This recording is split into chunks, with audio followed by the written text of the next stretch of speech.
Zilis est étudiante en sciences de l'éducation. Elle vit avec près de 500 € par mois grâce à une bourse et son travail de baby-sitter. Régulièrement, elle bénéficie de ces distributions alimentaires. C'est tout bête, mais ça permet d'économiser sur les courses pour pouvoir après s'acheter d'autres produits potentiellement ou autres. Ne serait-ce qu'économiser sur un paquet de pâtes, ça peut faire un paquet de chocolat à côté qu'on peut s'acheter. Pour d'autres, c'est un choix cornélien. Soit on a du chauffage, soit on se nourrissait. Du coup, de base, on avait choisi la nourriture, sauf que comme ça a augmenté, finalement, on a choisi le chauffage. Du coup, on n'a plus assez d'argent pour se payer de la nourriture, donc c'est un petit peu compliqué. Tous les 15 jours, près de 600 étudiants se fournissent en nourriture et produits de première nécessité. Est-ce que tu as besoin d'un sac ? L'association Génération Précarité a été créée pour la période du confinement en 2019, mais n'a jamais cessé de travailler depuis. Le profil des étudiants a même évolué.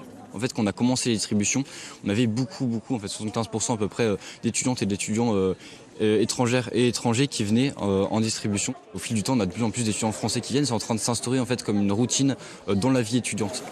Une distribution aujourd'hui particulière puisqu'elle accueille 2 députés de l'Isère. Il faut aussi tout repenser le système de comment on fait en sorte que les étudiants et les étudiantes puissent poursuivre leurs études. L'occasion lors de cette tournée des facs de la NUPES de présenter peut-être une solution face à la précarité, l'allocation d'autonomie. Une proposition de loi pas encore débattue à l'Assemblée nationale.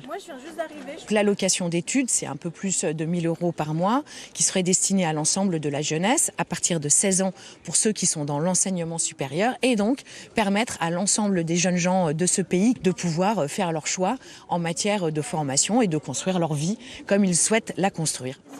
Face à l'inflation, le gouvernement a annoncé le déblocage de 10 millions € de crédits d'aide alimentaire.